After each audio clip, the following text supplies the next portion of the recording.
I think the topic I have in mind today to speak on or speak about is forgiveness. Often, when we think about forgiveness, it's almost always perceived to be an act or even a feeling that, okay, I forgive you. But if we really delve deep into human psyche or even the study of forgiveness by various psychologists and psychoanalysts, we would discover that that's not at all even the correct definition of forgiveness. Forgiveness is not at all about pardoning somebody. For that, we have the word called, okay, I pardon you, I excuse you, you're excused, you're pardoned, and it's okay, you don't have to apologize anymore, I accept your apology, and so on. But the very notion of all human relationships, most notably intimate relationships or close relationships, whether they be with our siblings or parents or children or loved ones or partner, it's based on one fundamental illusion, especially love relationships. And that's not just me thinking about it or saying it, or just merely one person like me sat down and reflected on it. It's what psychoanalysis has established beyond any reasonable doubt over the last couple of 100 years. And that illusion is that there is the other. That there is somebody who will answer our longing, who will make us whole, who will somehow fulfill us, who will somehow not make us feel empty anymore. It is all love relationships are based on that illusion.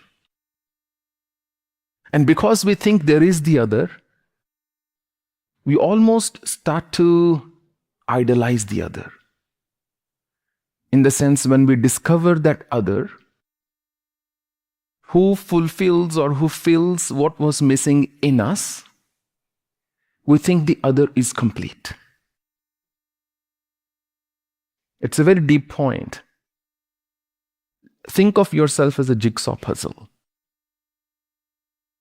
And one part is missing. And you find somebody who has that part. That person is also a jigsaw puzzle. They also have a missing part or piece or multiple pieces. But because they happen to have the piece that fits perfectly in your puzzle, we think, oh, this person has completed me, therefore this person is a complete person. But the truth is that person was flawed to begin with. Always was. They were a separate individual. It's not that two pieces came together and formed a puzzle. It's that there were two independent puzzles with missing pieces. And somehow one of them had the piece that the other was looking for.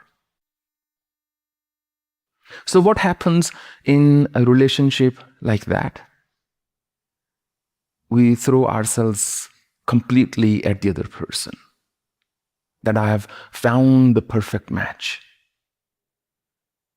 That this person is everything I always ever wanted. But each person is battling with their own phobias and fears and shortcomings and flaws. Which is also what makes each person unique and which is what makes this planet beautiful the way it is.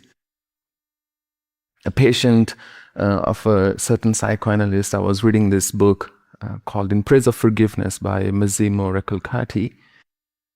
And it's a short book. In case you wish to read, it's a good one. And he cites an example of a patient who was going to a psychoanalyst. Now, this man was married, the patient, but he also had an ongoing affair. And he said, no matter how hard I try, I cannot choose one over the other. I want to save my marriage, but also I want to keep going. Which is a plight of millions of men, by the way. So it turned out that his own mother had abandoned him at an early age. And he felt very abandoned throughout his life by his mother, because there was physical distance. She abandoned physically as well. And then there was great emotional distance. And as a result, he could never let go of his phobia of abandonment. He could never trust his wife completely that she would be with me forever. She gave some missing pieces of the puzzle, but not completely. And he just couldn't let go, and he spent each day in guilt, in trauma, and nobody was happy in that outcome. So when we are unable to forgive, or when we think somebody else is going to complete us and so on, by default, you're setting yourselves up for failure. So what is forgiveness then? Is it even possible to forgive? We have to go back to this, psychologist called Jacques Lacan. He was a French psychoanalyst who was deeply influenced by the work of Sigmund Freud. And he was also very controversial because he kind of branched out and said, I disagree with a lot of what Freud said. But he said the very notion of forgiveness is embedded in the impossibility of forgiving somebody, actually. You actually think of forgiving somebody when the act is unforgivable. When somebody does something which inherently is unforgivable, that's when the very question of forgiveness arises. Until then, it's okay. You bump into somebody and you say, oh, I'm sorry, forgiven. You embezzle some public funds as a public servant, and the court says, okay, pardon granted. But the very notion of forgiveness is that something has transpired which is actually unforgivable. How do we then forgive that individual? It's impossible to forgive without first adequately, over a prolonged period, going through the trauma of betrayal and abandonment. If somebody does something wrong and they say, oh, please forgive me, even if you want to forgive, you find yourself getting caught up in the same whirlpool over and over again, and you're gasping for breath. You're trying to come out of this. You want to come out, but it's impossible to come out because you have not yet gone through the full trauma that you've been betrayed. And a very interesting point here is the betrayal is not that the person did something that you disapprove of, you see. The action may not that even be a big deal. A part of you may even be okay with that action. So the betrayal is not that the person did something that you think was wrong. That's part of the betrayal. The betrayal is with the self. that I bet everything on an individual who turned out to be flawed individual. That I thought this other was complete. He or she was perfect. There could be no shortcomings in them, there could be no flaw. Because if they were not complete, how could they make me feel complete? The fact that I feel amazing, I feel complete, and they filled my cup up, clearly they are the perfect being. So when that betrayal happens, it makes you not only question yourself, it shakes the very foundation of everything that the relationship was based on. Now you are utterly confused. You don't know what to believe anymore. So there is utter confusion, there is trauma, there is betrayal, the trauma of betrayal and abandonment. That my picture was complete, but obviously this individual's wasn't, and that's why he went for somebody else. Even this is okay to feel this way. And Jacques Lacan then said, we then apply stories to that wound. He said, but words are symbolic. Words can never dress up that wound that one's been inflicted with now. On the other hand, in fact, if anything, he said, now the person is in a real bad shape. Because now they run the risk of writing a story which was never true to begin with. Or not completely true to begin with anyway.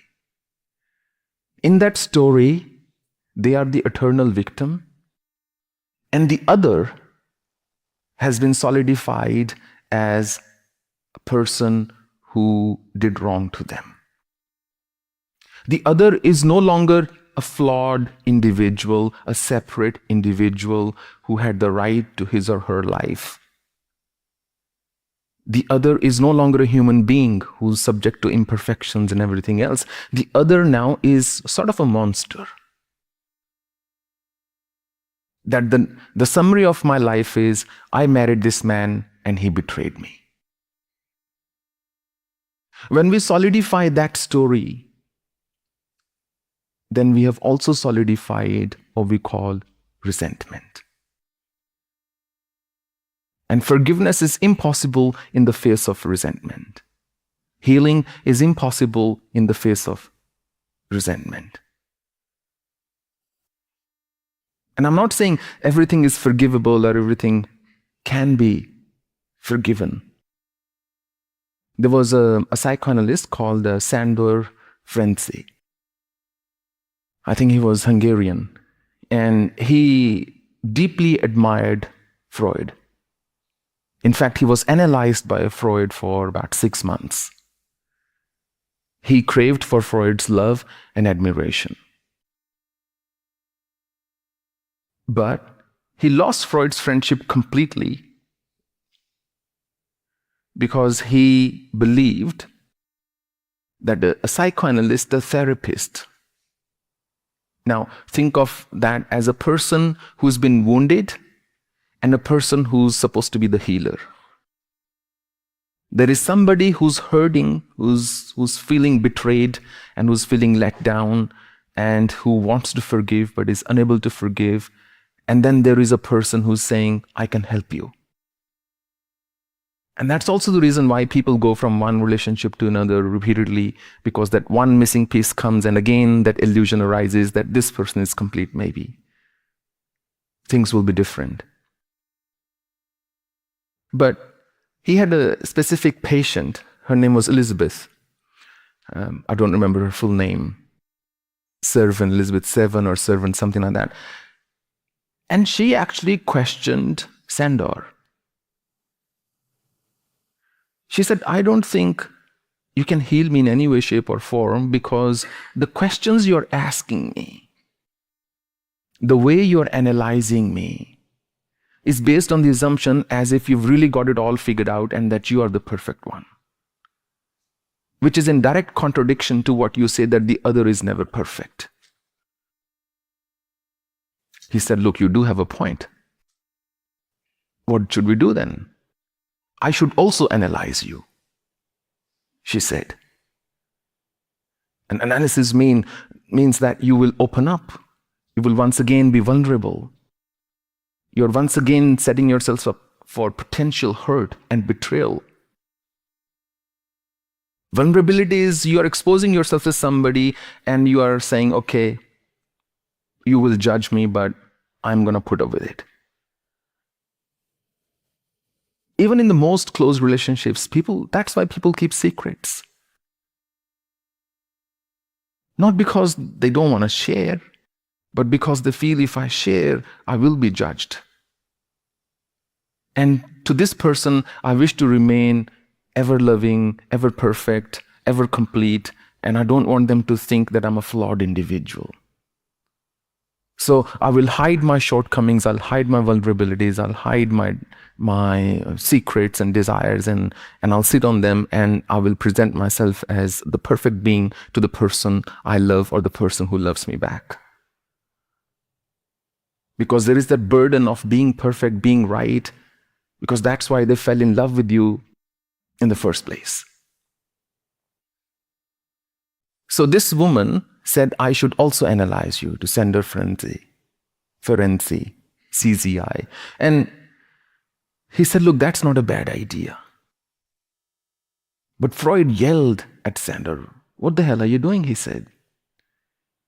You're supposed to remain strictly professional and maintain a distance. If you start to talk about your imperfections, she will lose all hope in you that you can ever heal her. Imagine going to a really unhealthy person with an objective mind and asking them, okay, how do I become healthy? Imagine going to somebody who's really unfit and them telling you how to remain fit in your body. You will question, right? Or perhaps a better example would be, let's say you're walking and you get down from your BMW and a beggar comes to you in tattered clothes and says to you, you know what? You could be in Rolls Royce, but you've got it all wrong. You haven't got your strategy right. You're doing it wrong. Listen to me, sit down. I'll tell you how to make your billion into a gazillion or whatever. But you'll say, hang on a minute. Look who's talking. Are you the right person? So when he opened up, Sandor, when he opened up to this woman, he was baffled. He said he was amazed. He was absolutely flabbergasted because every single assertion of hers was absolutely correct about him. His questions, his judgments, his analysis were also stemming from his own shortcomings. So it's absolutely essential for forgiveness, for healing to take place, the understanding. It's absolutely essential to realize, to understand that the other is also wounded. That the other is also flawed. A woman in great distress goes to her therapist and he says, what brings you here? She says, I don't know what to do with my husband. He's not the man I married. Well, madam, I must tell you, he never was. He never was the person you married. You thought you married somebody, you married an image of an individual, but he was never that individual. And then these brilliant minds say that we start telling ourselves a story to protect ourselves. We don't want to be hurt again. So we tell ourselves a story, but that story starts to get solidified, details continue to get added, and that becomes a story of our life, which then deprives us of all the beauty that exists out there in our own lives. Lacan actually goes on to say that when we build that story of grief, of betrayal, Somewhere in that story is hiding our own inability of suppressing our very own desire. We are not being honest with ourselves. This woman was really suffering, and she went to a rabbi, and he was known for his wisdom. And she said, it's been 12 years. I haven't spoken to my sister. We are not on talking terms. What happened? He said. Oh, she really let me down at my wedding, and she kept doing this thing. She made it all about her, blah, blah, blah, blah, blah, blah. Okay, tell me everything, the rabbi says.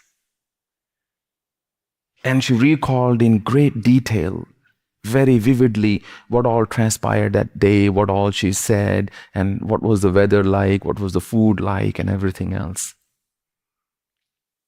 Okay, I've heard it, Rabbi said. Now come back tomorrow. She goes back the next day. Tell me all over it again. She does. Come back next week. Tell me about it again. Now, every time she's telling the details, she's recalling the story, she's starting to see the mockery of it all, the joke of it all. She finds she's adding details that were not there the first time around. And she's glossing over details that seemed so pertinent the first time she spoke, or the earlier time she spoke. By the time she had spoken about it 10 times, she realized it was actually nothing important that happened anyway. It was so insignificant, it wouldn't even matter. She said, I can't even recall half the details. But I'm upset about it. But I've made up my mind that, okay, I'm going to now patch up. And that's where something very subtle, beautiful is to be said about forgiveness, you see. Forgiveness does not mean that you've actually accepted what they did. Forgiveness doesn't even mean that you've reconciled what they did. I spoke about forgiveness and reconciliation earlier. It doesn't mean any of that. It doesn't even mean that what they did or what you thought they did to you would no longer bother you. None of those things mean forgiveness. Forgiveness doesn't mean that things will go back to how they were. That suddenly you will say, look, I forgive you, all right, now let's go down and watch a movie and go on a holiday. That's not forgiveness. That's maybe somebody's effort to really make things normal again without actually being healed first. It's like an internal fracture of the bone that's not visible to the outside world, but you are asking yourself to run and it's in your leg or knee or something. They can't see it, but you're hurting. Maybe you don't even feel the pain at times. But you're not healed, you cannot run. But for the sake of the world, or just so that you can feel good again about being normal again, you pretend, okay, look, I can handle this, I can do this, I can handle this, I can do this, I can forgive this man. If you look at Bill Clinton or Hillary Clinton the first time around, when she first found out about his affair with Monica Lewinsky, she must have been so distraught. She must have considered the possibility, I should leave this man. But for whatever reason, maybe relationship dynamics, wealth, power, all those things, she didn't. And then many more things started unfolding. All those Epstein files and so on, where that was just a tip of the iceberg. But now it seems she couldn't care less. Because now the illusion of the perfect other is no longer there. It's already broken. It's no longer there. And sometimes some actions never resolve. So when you feel betrayed, You have to be very careful about the story you weave, first of all. Secondly, we have to be mentally prepared that this may never lead to a resolution. That doesn't mean that two people will leave each other. Often, in fact, they don't. People continue to prod along. But sometimes we have to be prepared. Often we have to be prepared that it will never resolve. There was a person called Simon Wiesenthal. He wrote a book called The Sunflower. He was a Jew who was subjected to concentration camps. He was in Lemberg. And there one day, a nurse summoned him to speak to a dying Nazi soldier. She said, "This soldier wants to speak to you." It's to me, okay, what about it? And the soldier said, "Look, I just wanted to seek the forgiveness of a Jew." "Oh, okay, what about?" "I can't even guess what you might have done." He said, "My mates and I, we burned down a house with 300 Jews in it, and when they were jumping out of the windows and leaping out of flames, we shot them dead. And I've never been able to live in peace ever since.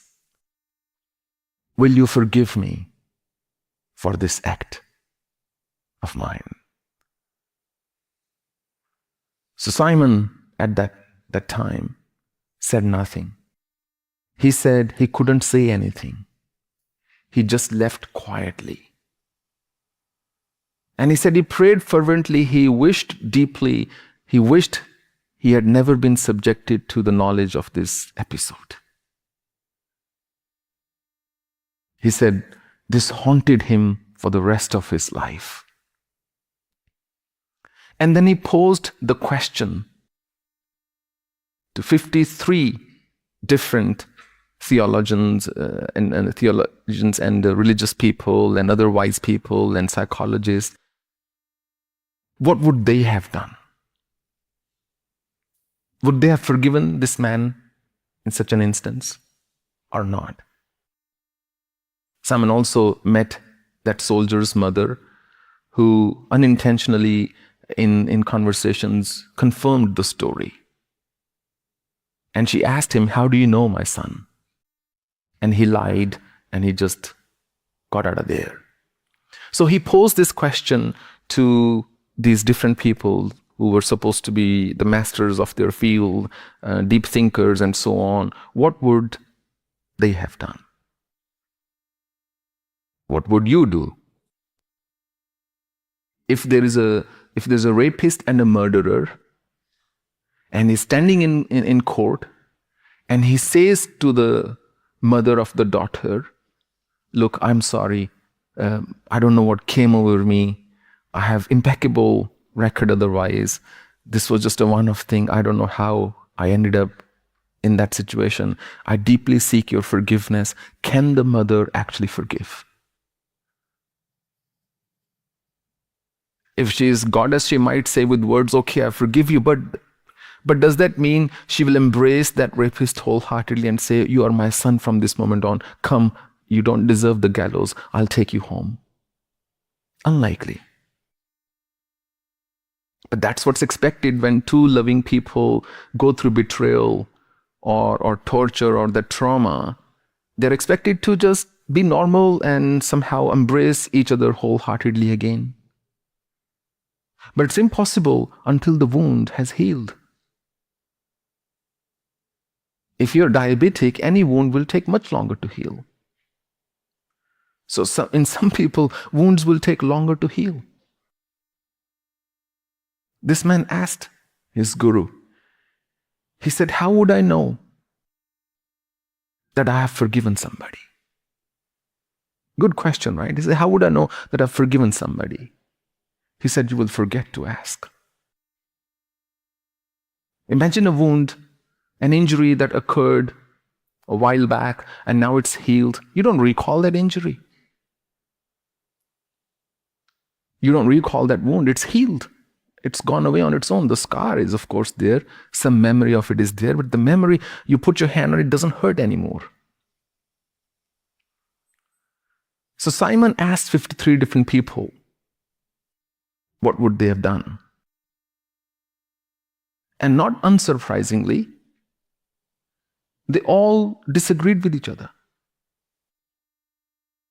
Some said, I would have given him cyanide right then and there. I would have hastened his death. Some said, oh, I would have put 1,000 cuts, 300 cuts on his body so he would suffer a little longer.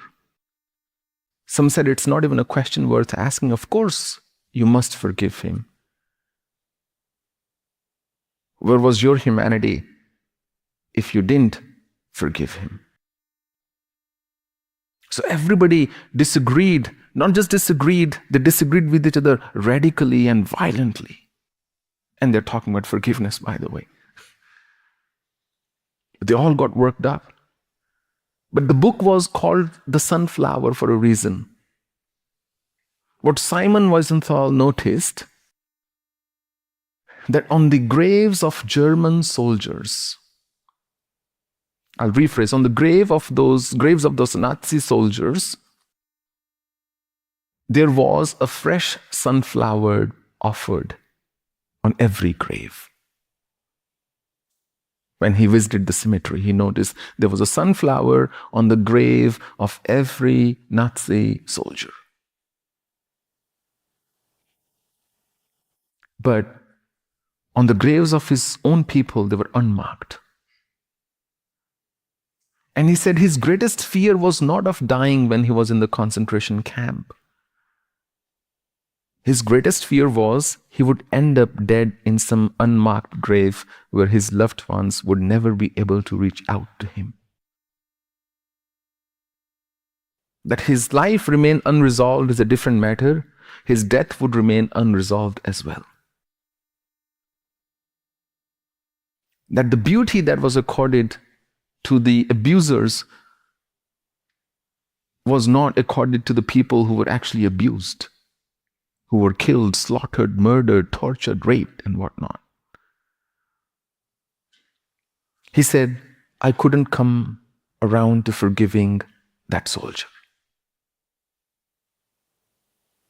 And we have to accept the fact that sometimes some actions, some situations will remain unresolved. Just how there are some mathematical problems and physics theorems and so that remain unresolved for centuries. Are you then mentally prepared to live with the discomfort of that non-resolution? Because it's discomforting.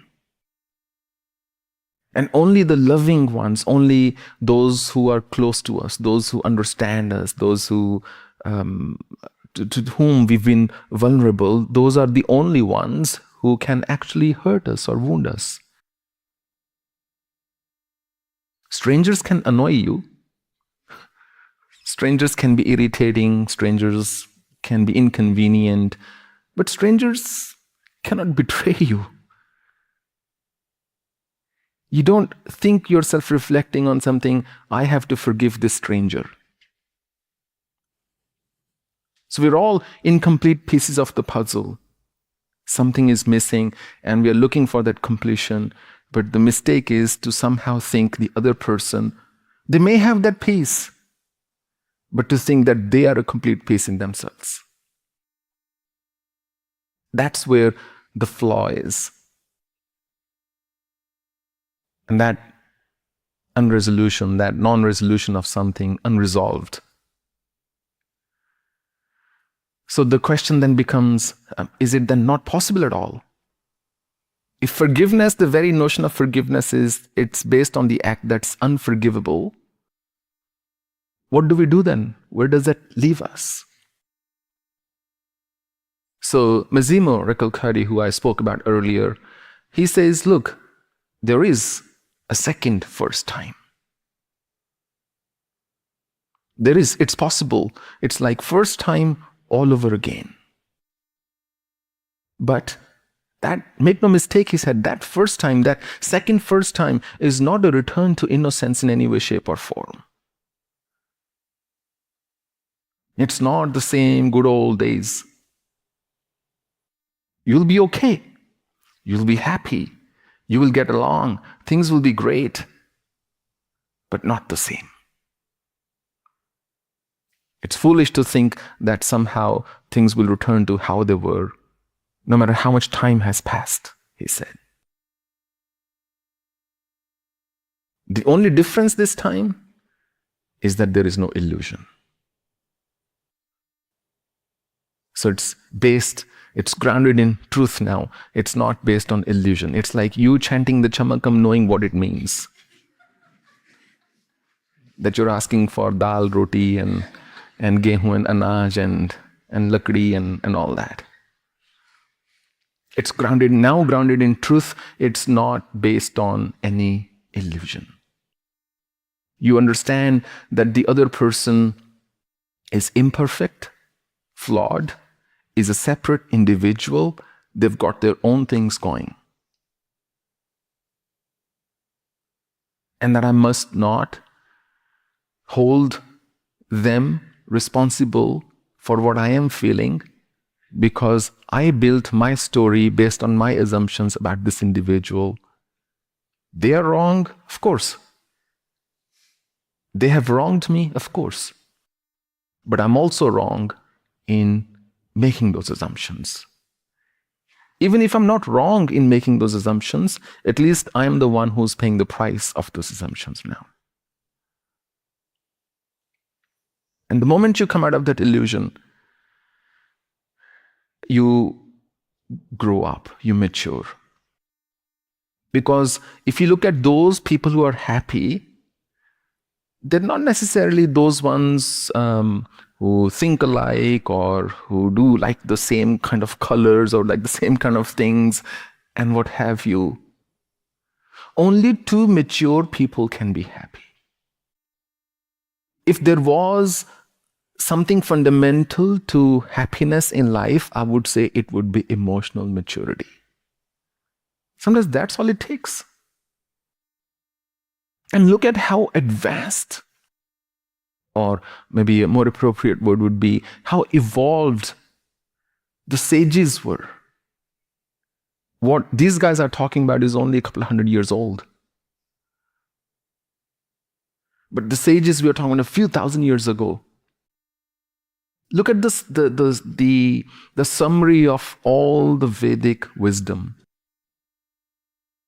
Something we say at the end of every event. If I forget to say it here, I go back to my cottage and say it there.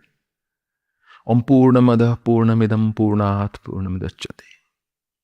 Purnasya Purnamadaya Purnameva Vishishyate. There is no other, they're saying. You are that.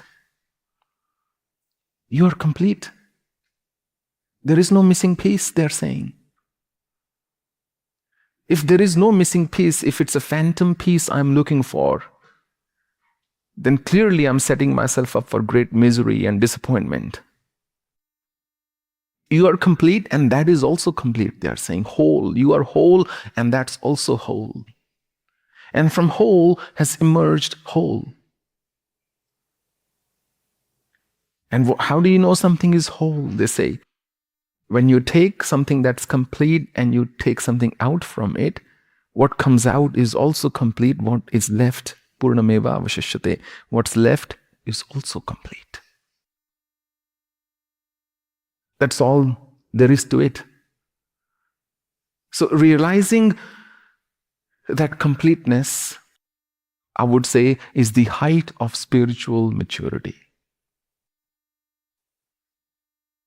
It's the absolute pinnacle of an evolved consciousness. Where you're so complete, it's not that you're indifferent, but you're just whole. You realize everybody has a role to play in my life, and no man's an island, and I have to be in a society. I have to be part of some community in some way, shape, or form, no matter how much I dislike it or hate it or something. But this is how life is.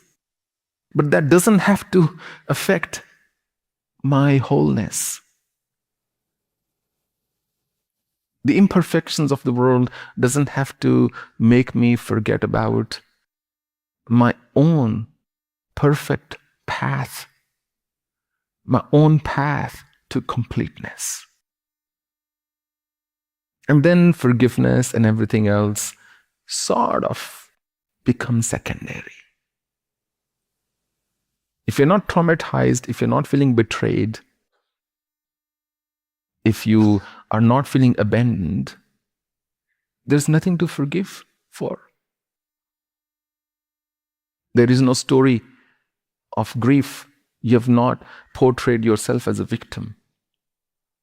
So forgiveness doesn't mean you will say, now I fully accept you, you're amazing, I love you so deeply now, more than before you betrayed me. Impossible. What you instead say is, look, something happened. It's immaterial now what I think of it. What I have decided, this is not going to be the last chapter in the story of my life. This is not going to be the last word in my narrative. And I'm not going to let this chain shackle me. I'm going to cut this chain of wounding and rewounding, of pain and retribution, of trauma and grief. I have decided you're not going to be a part of it anymore. And then healing starts.